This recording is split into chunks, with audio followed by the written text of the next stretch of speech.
চোখে মুখে অন্ধকার, বাঁচার কোনো উপায় নাই, তখন এই দোয়াটা পড়তে হবে। এই দোয়া পড়ে আল্লাহর কাছে ফরিয়াদ করলে বিপদ মুক্ত করবেন কে? এমন বিপদ মাঝে মাঝে হয় না, দেয়ালে পিঠ থেকে যায়, চোখে মুখে অন্ধকার, কি করব দিশা খুঁজে পাই না, এরকম হয় কখনো? হ্যাঁ, আপনাদের হয়? হয় না? তো জান্নাতে আছেন আপনারা। হয় হয় এরকম হয়েছে না যে দেয়ালে পিঠ থেকে গেছে, চোখে মুখে অন্ধকার, ওই যাব, কি করব, বাঁচানোর কেউ না, এরকম হয়েছে কখনো আপনাদের? যদি হয় তাইলে এটার সলিউশন বলবো, না হইলে তো এগুলো বলে লাভ নাই। হয় হয় হয় বিশ্বনবী এরকম কঠিন বিপদে পড়েছেন জীবনের কিছু কিছু মুহূর্তে। ওই মুহূর্তে বিশ্বনবী স্পেশাল দুইটা দোয়া পড়তেন। এই দোয়াগুলো আপনাদেরকে জানিয়ে দেয়। বিশ্বনবী বলেন, কঠিনতম বিপদে যখন পড়বা, দেয়ালে পিঠ থেকে যায়, চোখে মুখে অন্ধকার, বাঁচার কোনো উপায় নাই, তখন পড়বা লা ইলাহা ইল্লা আনতা সুবহানাকা ইন্নী কুনতু মিনাজ জালিমিন। আল্লাহ, তুমি ছাড়া কোনো ইলাহ নাই, তুমি পবিত্র, নিশ্চয় আমি জালিমদের অন্তর্ভুক্ত। সুবহানাল্লাহ বলেন। এই দোয়া সাইয়েদনা ইউনূস আলাইহিস সালাম পড়েছিলেন যখন মাছের পেটে ছিলেন। কিসের পেটে? এবং অনেক মুফাসসিরিন ইকরাম বলেছেন, অনেক আহলুল ইলমরা বলেছেন, এটা হচ্ছে ইসমে আজম। ইসমে আজম এমন দোয়া যেটা দিয়ে দোয়া করলে আল্লাহ দোয়া কবুল করে, কিন্তু এটা কোনটা, এটা নিয়ে ইখতিলাফ আছে। কোন কোন আহলুল ইলম বলেন এই লা ইলাহা ইল্লা আনতা সুবহানাকা ইন্নী কুনতু মিনাজ জালিমিন, এটা হচ্ছে ইসমে আজম। সাইয়েদনা ইউনূস আলাইহিস সালাম পড়েছেন। আপনারা পড়েননি? তুফান হইলে পড়েন না? আমাদের এলাকায় তো এটা খুব, এটার উপর ব্যাপক আমল আছে। পটুয়াখালীতে কি অবস্থা বলেন? পড়েন পড়েন পড়েন পড়েন। একটা গল্প শুনেছিলাম, পাক হানাদার বাহিনী যখন বাংলাদেশে অ্যাটাক করত, ৭১ সালের ঘটনা বলতেছে, আমরা তো দেখি নাই, শুনছি আর কি।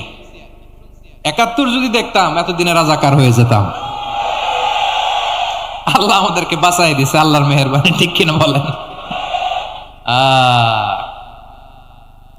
মন মতো হইলে মুক্তিযোদ্ধা, মন মতো না হইলে রাজাকার।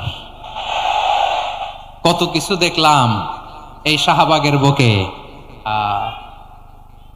আল্লাহ, ৭১ সালে দেখি নাই, আমরা শুনেছি পাক হানাদার বাহিনী জিজ্ঞেস করত মুসলিম না অমুসলিম চেক করার জন্য, বলতো কালেমা বল, কালেমা বাতাও। তো যারা কালেমা বলতে পারতো পাকিস্তানি বাহিনী নাকি ওদেরকে ছেড়ে দিত, শুনেছি।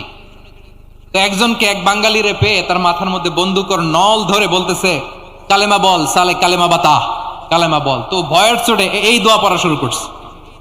ও পড়তেছে লা ইলাহা ইল্লা আনতা সুবহানাকা ইন্নী কুনতু মিনাজ জালিমিন।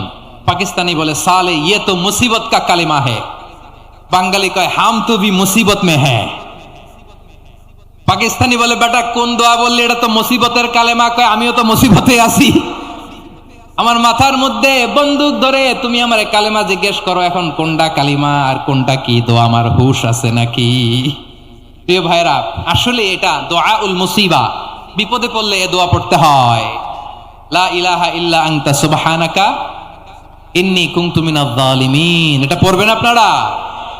এই দোয়া পড়ে সাইয়েদনা ইউনূস আলাইহিস সালাম মাছের পেট থেকে রক্ষা পেয়েছিলেন। রক্ষা করেছিল কে? তুমি ইউনূস নবীরে যখন খাইলো মাছেতে গিলিয়া, ফেরেশতা পাঠাইয়া দিলে ইসমে আজম দিয়া। প্রাণে ছিল যাহার ভয় সেথা পাইল আশ্রয়, প্রাণে ছিল যাহার ভয় সেথা পাইল আশ্রয়। মাছের পেট হতে সে যে পেল পরিত্রাণ। আল্লাহু আল্লাহু তুমি জাল্লে জালালুহু, শেষ করা তো যায় না গে তোমার গুণগান। আল্লাহু আল্লাহু, সুবহানাল্লাহ পড়েন।